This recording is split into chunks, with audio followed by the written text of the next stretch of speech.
NBA free agency officially kicked off, and it's funny, before the show, Eric was saying, when can they officially talk? And I said, I think it was 6 o'clock when yesterday. they were agreeing. But the deals were done beforehand. They were talking back in June, early June, probably late May. Well, it's kind of funny because some of these guys, like KD doesn't make a move like that unless he's pondered it from all angles. You know what I mean? I got to imagine, months.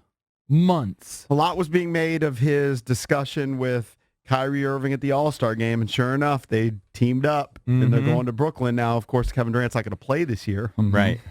And as someone said, it was quite a gamble. I guess the Knicks decided they weren't willing to take that gamble and give him the max deal, knowing he's coming off the Achilles. No one thinks he'll come back at 100%. I saw that they're hoping he comes back at 80%. At 80% of who he was. And next year, which he shouldn't.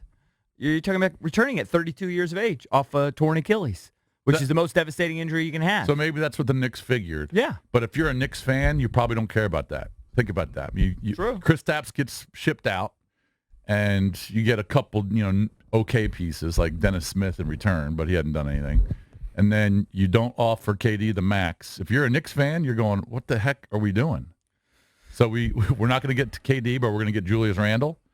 So, but you're right. I mean, that's definitely a roll of the dice if you're going to offer him a big contract. I mean, nobody thinks he's not going to be 100. It's just what percentage of his old self will he be? Right. The thing is, he can shoot and he has the size. He'll be effective. He does use his athleticism to some extent, but he could also just shoot the lights out. Right, but that limits him a little bit. He's going to be limited a little bit. Yeah. So it's just going to be, I can't wait to see. I hope he comes back at 100%, but I just know it's not going to happen. I know it's not going to happen with John Wall either. I was listening to someone on NBA radio today, and they made a good point. The last 4 years or so, certainly when KD joined the Warriors, you had a legitimate super team. Mm-hmm. After it was the second best super team we've seen since the Bosch way. Now, with KD going, the Warriors got D'Angelo Russell, but he's not KD. Mm-hmm. And we'll wait and see what Kawhi does. Now, if Kawhi goes to the Lakers, you've got a legit super team. But if he doesn't, if he stays in Toronto or goes to the Clippers, it's pretty wide open. I mean, you don't have that overwhelming favorite like you did the last 4 years. I got to imagine it's tugging on Kawhi. He doesn't seem to be that emotional of a guy, but it's got to be tugging on him what he did there, the love he's gotten. It'd be tough to leave. Well, it's the money, too. The money, I mean, it's $220 million. It'd be just tough to leave that. But... yeah, but you know what? He doesn't seem like the type of guy that wants to be in the limelight. That's for sure. Toronto and then the LA teams. Yeah, but isn't Toronto that'd be the perfect mix I would of think limelight? Toronto would be the perfect solid spot for him. Yeah. And in the Eastern Conference, you can compete. The Sixers are going to be good. They signed Al Horford and Tobias Harris. I think they lost J.J. Redick. Redick goes and they lost Jimmy Butler, but they're going to be a really good team in the Eastern Conference. Mm-hmm. I wouldn't sleep on the Celtics with Kemba Walker. Right. Although they lose Al Horford. So go through just for people that aren't paying attention, because it was a whirlwind. It did happen, quickly. So Kyrie and KD to the Nets. And DeAndre Jordan. And apparently Brooklyn's going to be loaded. They took less money so they could fit DeAndre in. Right. Both those guys. You mentioned Jimmy Brooklyn Butler. was a decent team this year. They just didn't really have any name guys other than D'Angelo Russell. Right. Yeah. And I think they'll be able to retain almost all of those guys. Your guy from Richmond is their head coach. Yep. All of a sudden now he's going to have premier talent. Of course, Kevin Durant, you wait for a year. Where Jimmy Butler went to the Heat in a sign and trade.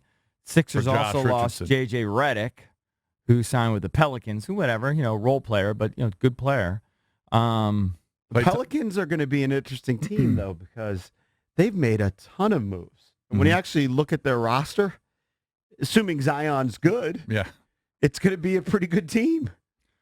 They've got Lonzo Ball. Assuming he's better than Julius Randle with hops. Yeah, but they've got Lonzo Ball. Like Cantor said he was, yeah. They've got Holiday, who's like a fringe all-star. They've got Redick.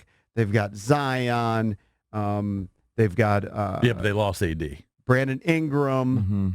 Yeah, I mean... They've got a talented roster. They should be better than what we thought. The other big name I was curious about was Klay Thompson. He did re-sign with Golden State, so they did lose Durant, but they kept Klay, and he'll be there until I think his age 34 year. He and Steph Curry both. The money is so stupid in the NBA, though. Mm-hmm. Yeah, it's absurd. Harrison Barnes got $85 million. Jonas Valanciunas. who's decent center, who's with the Raptors for years. They traded him midway through the season.